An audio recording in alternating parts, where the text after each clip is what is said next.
Season 6 is upon us, and with that comes some brand new map changes on Fortnite Battle Royale. In Season 4 we got the likes of the Mansion and the Visitor Base and Dusty Divot. In Season 5 we got Lazy Links, Paradise Palms, the Viking Village. And in Season 6 we have got even more big map changes from the likes of the Floating Island at Loot Lake, Haunted Castle, amongst many other things. I did a video exploring the new map changes. I walked around the map in playground mode, I checked out some of the new places, and then after that I realised that there was even more map changes in the game, so I made another video detailing some of them. And then after that I discovered even more map changes. There is so many map changes, so many little details that have been changed in Season 6. So what I did yesterday was go into playground mode for about an hour or so, and I basically searched every nook and cranny on the Fortnite map looking for any little detail that wasn't there in Season 5, and I've compiled a list of the 10 biggest and best changes in Season 6, and that's what we're going to talk about today. If you're excited for it, if you're enjoying Season 6 so far, make sure you give this video a big fat thumbs up. If you're new around here, make sure you subscribe with notifications on,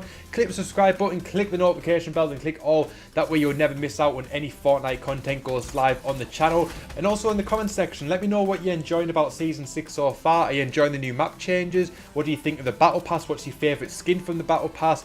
Are you excited for the Halloween theme, the potential return of the likes of the Skull Trooper? Let me know all that down below in the comment section. But for now, let's get straight into this one. This is the top 10 biggest and best map changes in Season 6 on Fortnite Battle Royale.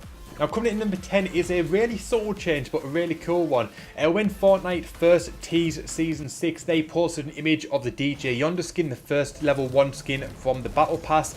And they captioned the tweet, they said, "All great parties need a DJ." Well, there's one place on the map where you go if you want a party, and that is the club just near Flush Factory. And if you go there now, all around the room is posters of the DJ Yonder skin. They weren't there in Season 5 because obviously that would have been a big giveaway about what the skin was potentially going to be in Season 6. That is a brand new feature in the game. It's a little subtle one. The whole thing is still exactly the same apart from the posters of the DJ Yonder skin, and that's super cool. So maybe somebody's going to tie into that a little bit later on. Maybe the club, which hasn't really had much of a purpose in Fortnite since it sort of just randomly appeared and nothing has really gone on there. So maybe now there's going to be something maybe related in the Battle Pass, maybe a challenge is going to be related to that club in Season 6. So who knows? I'm super excited to see what they could do with this. Obviously something is coming, we just don't know what yet, and it's a very subtle change but a really cool one. Like I said, ties in really nice with the Season 6 Battle Pass. Now this next one is quite sad for me, and that is the mansion is now in ruins. Now in Season 4, the mansion and the visitor base both appeared. We thought at first they were for heroes and villains. The good guys were in the mansion, like the sort of the Batman kind of thing, and the Omega skin was in the visitor base, and that was the evil emperor that was taking over the island. It turned out that was actually a movie set, and the mansion was part of the movie set, the visitor base was part of the movie set. However, the visitor base then got took over by the actual visitor skin. That we thought the Omega was the bad guy, but it wasn't. It was an actor, and the evil visitor skin came from the rock that was in Dusty Divot. He took over that, he fired the rocket, you know the score anyway. But now the mansion, which is one of my favourite spots to land in if I'm perfectly honest, is now in ruins. It's been overgrown with plants and weeds. The rocks is starting to disintegrate, they're starting to turn into rubble. The whole house is starting to collapse, and it's a massive shame because I really do dig this spot. It used to be a great loot spot. It was a great place you could land, get looted up, and you could head over into Retail Row. It was one of my favourite places, and it also the starting point of my Tomb Raider challenge video that I did on the channel too. I'll leave a link in the description box, and there'll probably be a card above my head. You go and check that out if you haven't seen it already. But obviously this was just a movie set. Now that the movie is over, Season 4 concluded. The Omega skin, the Carbide skin, stuff like that, they have no more purpose on the island. They've left to go and do their own thing, and now the movie set has just been abandoned. Now this is a massive shame because, like I said, I actually do really like the mansion, but hey ho, I'm just going to find somewhere else to land. But speaking of the mansion being in ruins, this also takes us to number 8 because the visitor base is now in ruins too. Now, as I mentioned earlier, the mansion was part of a movie set. The visitor base was also part of the same movie set, and then the visitor came and actually took it over, and it became a real life Emperor's Lair thing. And the rocket got sent out from it, and it created the rift, it created the portal, which kicked off the whole event of Season 5. And now that, like I said, the movie is over, the rocket has been launched, the visitor base has got no more use for it, and now that's become ruins too. It's a shame because they're pretty cool spots, but no one really does land. If I'm perfectly honest, I'm one of the very few people that lands at the mansion. I can generally go there, not really encounter anyone. No one ever goes to the visitor base. I can see why they've sort of they've done that. They started to ruin them. I imagine probably in Season 7 they'll probably disappear completely. Maybe something else will take its place. But it is sad because it was a point in time in the map that it would have been cool just to sort of leave the mansion be, leave the visitor be, and just sort of have it as just a memory of the great times from Season 4. But it is what it is, unfortunately. Now, coming up in number 7 is the brand new Halloween shop in Retail Row. Now, in Season 5, there was a shop in Retail Row which was under construction. It was basically just plasterboard, walls all around the shop. There was nothing in it. It was just basically an empty space. But now in Season 6, it has been turned into an actual shop. Whether it's a pop-up shop or whether it's a permanent fixture, I don't know. But it is a Halloween-themed shop, and it is super, super cool. There's pumpkins, there's witches, there's spider webs, there's all sorts of stuff there. And there's also some loot. There's a couple of chests, and there's also some loot spots in there. So it's a great place to stock up on weapons and healables. It's really cool that they've taken something that was just a random space and actually created something out of it. Much like the detective office was also added into Retail Row last season. Whether this is going to be a permanent thing or whether after Halloween it's going to disappear. Maybe it's going to become a permanent shop after the Halloween one. Or maybe they're going to use it and then turn it into a Christmas shop after Halloween. Who knows? But for now, it is a Halloween shop and it is super, super cool. It's definitely go and check it out. It's definitely a fun place to explore. And now those last ones were mainly little details that if you didn't go and look for them, you'd probably miss them. But these next ones are ones that are all very, very clear to see, especially from the map. You can see these changes from the map. And coming up at number 6 is the brand new cornfields in Fatal Fields. So Fatal Fields has long been one of my favourite go-to spots. It's a fantastic place. It's quite big. There's a lot of loot there. There's a lot of action generally going on there. You can generally get sort of at times between 5 and 10 people landing in Fatal Fields with the battle bus is flying over it. And it's definitely a great spot on the map. It was much like Anarchy Acres. They've got rid of Anarchy Acres now. So now we've got one farm area and that is more than enough. And Fatal Fields was definitely the better of the two of them. But on Fatal Fields there was a few corn patches, a few sort of crop patches. There was a couple of crops coming out of the ground, but nothing had really ever happened with them. But now that has changed. The crops have finally grown and we now have cornfields, and these, I can see these being a camper's dream, because if you go in them, you can't see anything. You can't see what's in front of you, but also players can't see you inside the field. You can chop them down, which is cool, get some extra wood, but I can definitely see there's probably going to be a few campers in the game that are going to hide there till the end game, potentially even get a sly win.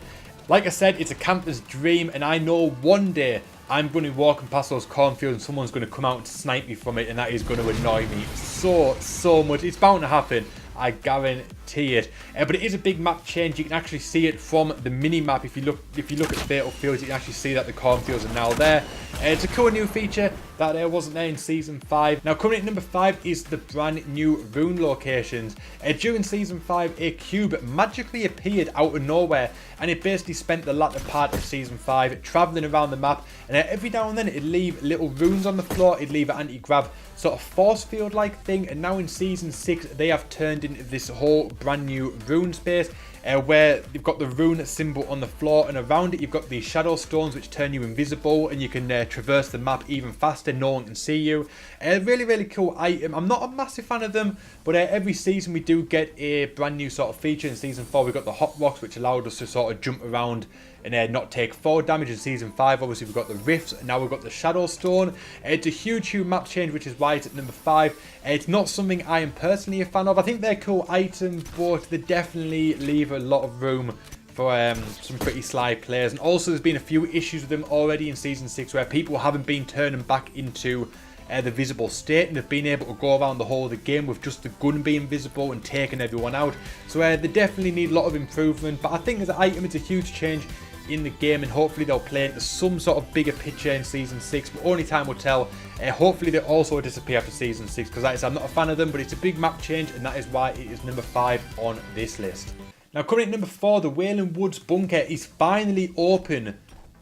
Kinda. Now, I think it was during Season 4, it might be in the back end of Season 3, I'm not entirely sure. A mysterious bunker appeared in Wailing Woods.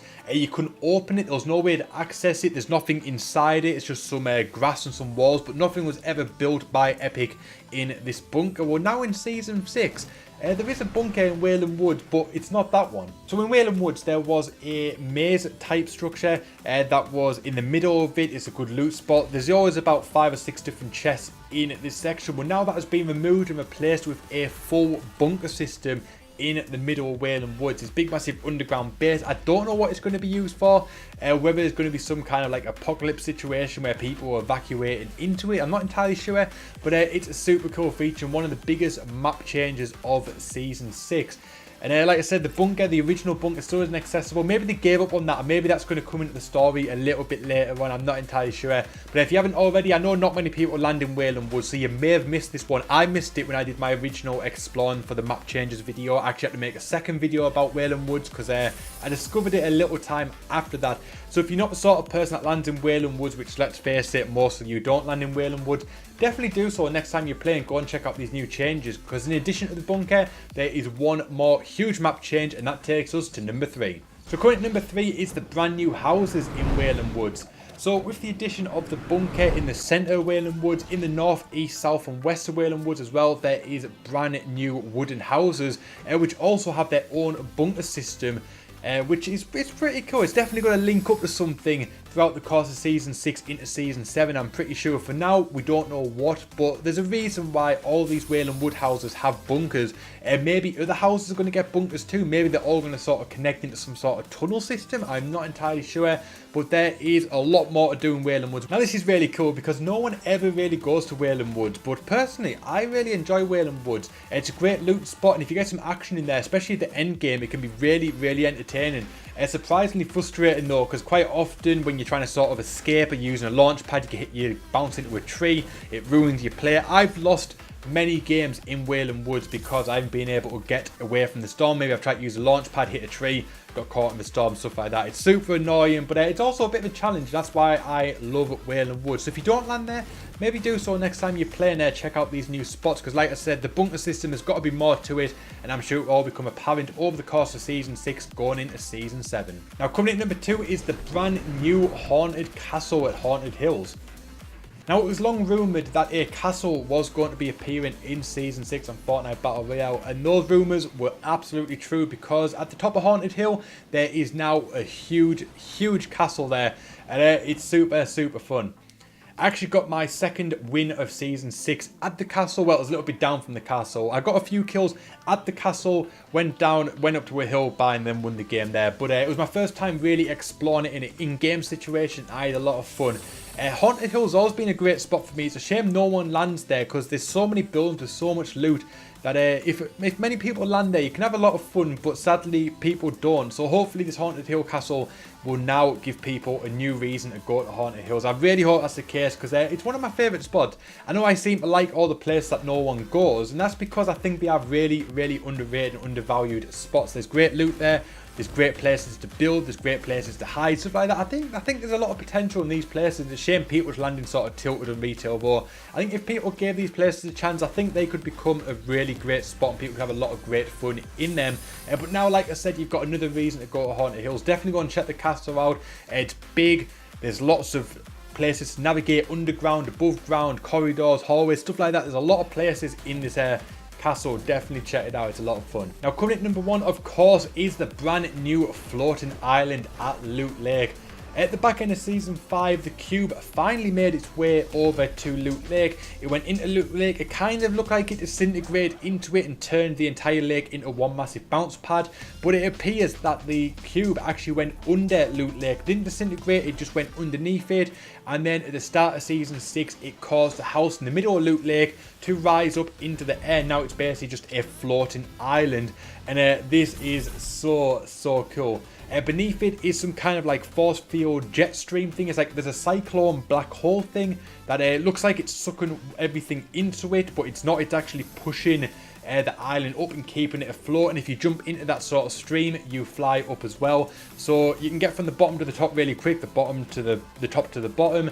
You can you can have a lot of fun. It's a lot of fun flying around this. There's some new loot spots there. Overall, it's a super cool map change. This is definitely the biggest change of Season 6. You can very clearly see it on the mini-map. If you land in the game and you look up, you'll see the floating island right there. It cannot be missed. It's so much fun. I highly recommend you go and check it out. So there we go. That was the top 10 biggest and best changes to the map for Season 6 on Fortnite Battle Royale. Hopefully you guys enjoyed it today. What's your new favourite spot in Season 6? Let me know in the comment section below, and also let me know what your favourite skin is so far of Season 6, and then overall what you think of it. And then if you enjoyed this video today, you want to see more like this on this channel, make sure you give this video a big fat thumbs up. If you're new around here, make sure you subscribe and notifications on. Click the subscribe button, click the notification bell, then click all. That way you'll never miss out when a video goes live on the channel. My name is Doodles. I thank you so much for watching, and I'll see you guys next time.